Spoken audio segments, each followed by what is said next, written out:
3.1 Practice and Research. I started to look at the works of Natsuki Hanyu. Now, I'd previously worked with contemporary practice, the idea of masks, the idea of found faces with contemporary practice, again, all with mixed media.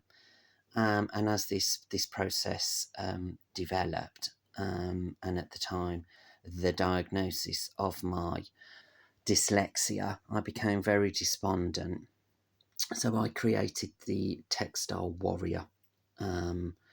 He became an artifact. He was found, and he also became a mask that became collectible in a museum.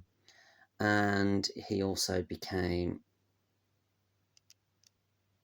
a costume, which allowed me to start to consider movement and sound.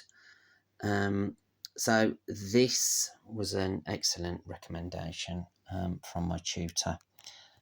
Absolutely love her work with the idea of the textile monster.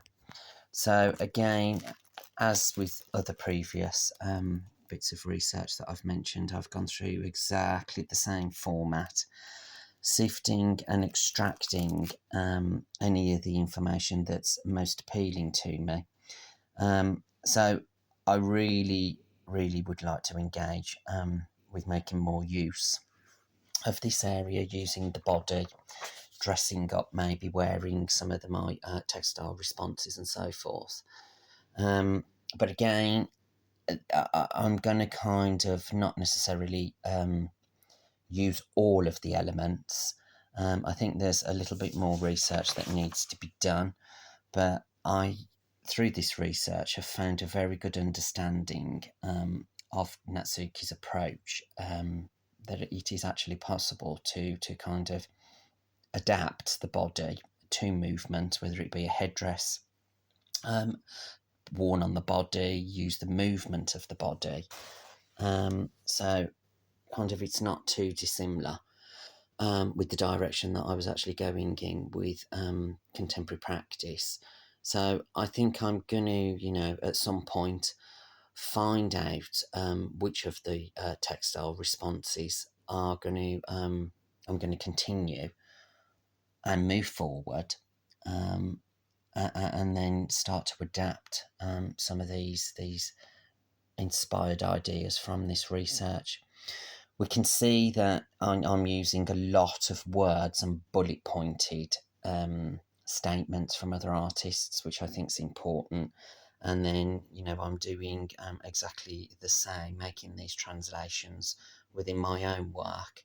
So I'm constantly going over, making reflective thoughts and comments.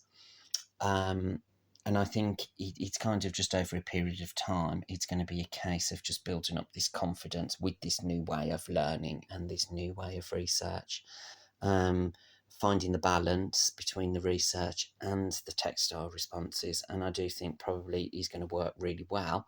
I think I'm going to find it slightly harder to then go off into a pathway of and think to myself, right, this is where I'm now going to refine this idea.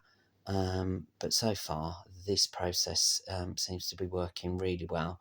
I am trying to be thorough in my approach within my work. So obviously, I want to try and get the understanding of where I'm coming from in a visual way with using these videos, in a visual way with the imagery of the research and the responses in my textiles.